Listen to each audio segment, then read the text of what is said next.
What's a secret you won't share with anyone in person but are willing to share anonymously? Story 1. I want to murder my daughter's childhood rapist. It was her mother's boyfriend, which happened when she was 10. I found out about this only after many years. My daughter knows that I know, but she refuses to talk about it and will not bring charges against him. Maybe out of fear, or she is moving past it. I don't know. Only the daunting specter of a life sentence in prison stops me from hunting him down and killing the piece of garbage. If I magically get a pass from the police, 10 out of 10, he is 6 feet under. Story 2. I thought I learned how to tie my shoes when my mom showed me in pre-K, and I told everyone I knew how to tie my shoes. The next time I tried to secure them, I forgot how, but I was too embarrassed to ask for help. I didn't learn how to connect my shoes until I was 18 or 19. Story 3. I told a Reddit friend that I am a closet schizophrenic who has had daily conversations for 40 years with my daughter who passed away as an infant. I cannot tell you how liberating it was to share something I couldn't reveal to my therapist finally. Now that I am Reddit outed, I've shared the news with my husband, best friend, and therapist. What did I learn? That they suspected my condition all along and are unconditionally supportive. Story 4. I have cancer. Terminal. I'm 27 and I'm a tall bearded guy. I don't look all that unhealthy. I occasionally experience a bit of jaundice, but not that bad, and not all the time. If I took my shirt off, the surgical scars would make it evident that something terrible happened, but I tend to keep my shirt on in social situations.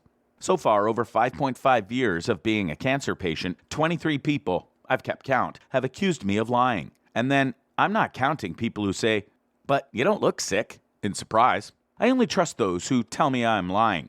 3 of the 23 were doctors.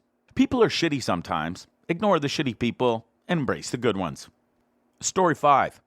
My ex-wife effed her sister and husband on New Year's Eve 1998. The 4 of us know. That is it. The sisters made up. My ex told me that it was rape. I don't know what to believe. I am glad I am divorced from that family and the drama. I have the most fantastic girlfriend now. We talk, we communicate very well. It's a mature adult relationship. Good riddance to their BS. I've so many stories. My ex-sister-in-law would punish her and my kids by not letting them play together, age 6, when she was mad at her sister. I have waited outside in the street while my sister-in-law is inside talking to her husband about their daughter. And when their car alarm goes off and people come running out of the house, I am to protect the daughter by controlling my ex. Story 6. I own a 5-foot-tall sex doll while living with 2 grandmas and my mom. It was interesting ordering the beauty and getting this big box weighing 80 pounds into the house with no one noticing. I just sat outside waiting for UPS to arrive, so no doorbell was rung. I had to go through the front door, through the hallway, and into my room. Somehow, I did it with no one seeing. After owning her for about a week, it's a real bitch trying to keep her clean with people around, so strategizing cleanup times in the bathroom sure is a chore. One time I had her in the bathroom to clean up and just took a shower so no one would question. Then I opened the bathroom door to see my grandma waiting to use it. I just had to pray she didn't open the shower curtains while doing her business, which she didn't. So a few months go by and some family needs to move in. I would now share my room with my brother and his girlfriend temporarily. I hide the doll in a big enough box inside my closet. No one knows I have this life-size doll and I'd rather keep it that way. Story 7. When I was about 9, I went to my neighbor's house. I would usually go to hang out with my adult neighbors because they would let me watch TV and give me snacks in exchange for helping them, to see if I could play with the foster puppy she had. She wasn't there, but her door was unlocked, and I just went in and played with the puppies. When I walked out of the house, she was coming down the driveway. There was a bunch of stuff in front of her door blocking it from view from the driveway. I pretended I had been waiting for a minute, and we walked in and I got to play with the puppies again. Story 8. I had a baby when I was 15, and he was adopted. Closed adoption. The most painful thing I've ever gone through. He turns 18 in a few months, and if he chooses, he can find me. Unfortunately, I'm married and have kids now, and my kids have no idea he exists. I want to meet him, but I'm terrified he's got mental disorders like his biological father, who is now in prison for murder. Story 9. I adopted myself and contacted my birth mother within the last year. We've tried to get our birth mother to meet us, but she doesn't want to because her family doesn't know about him and me. We have to go through the adoption agency, so we don't have direct contact with her. I wouldn't say I'm bitter about her not wanting to meet because I feel like I've had a pretty great life. But I wish I could find out more information about the health of my biological family. Also, I've got a son with special needs, so I'm always trying to find out more information for his benefit.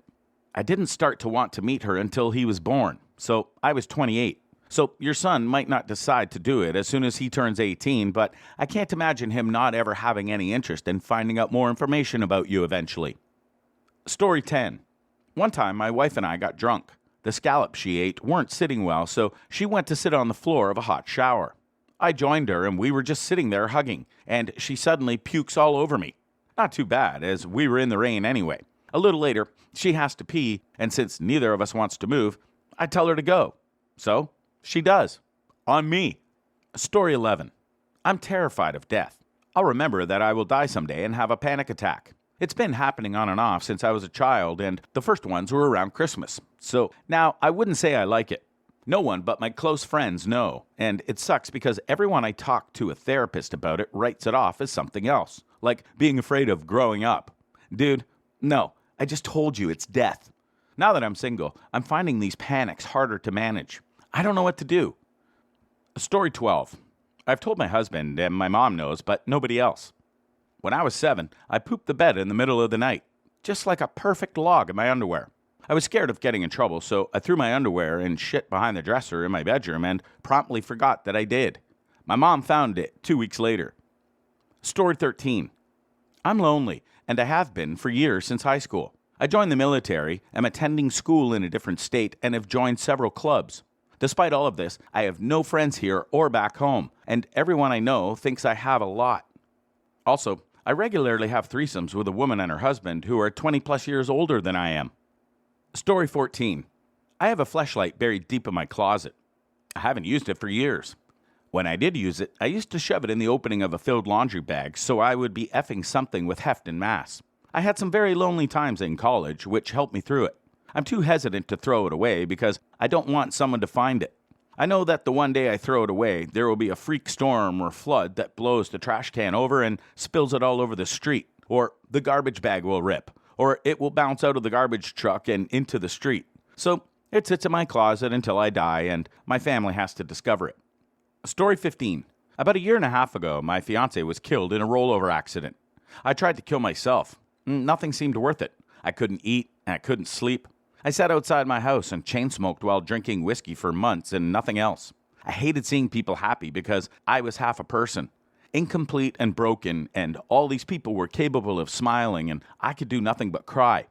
Eventually I stopped crying. I could eat again. I stopped drinking so much. I cut back on smoking and I stopped wanting to die. It took a long time. I looked like a shell of my former self. I was dangerously underweight, but now I'm healthy again. It hurts that he's gone, and I love and miss him, but the fact that he died doesn't mean I have to. I decided I would do all of the things he wanted to do.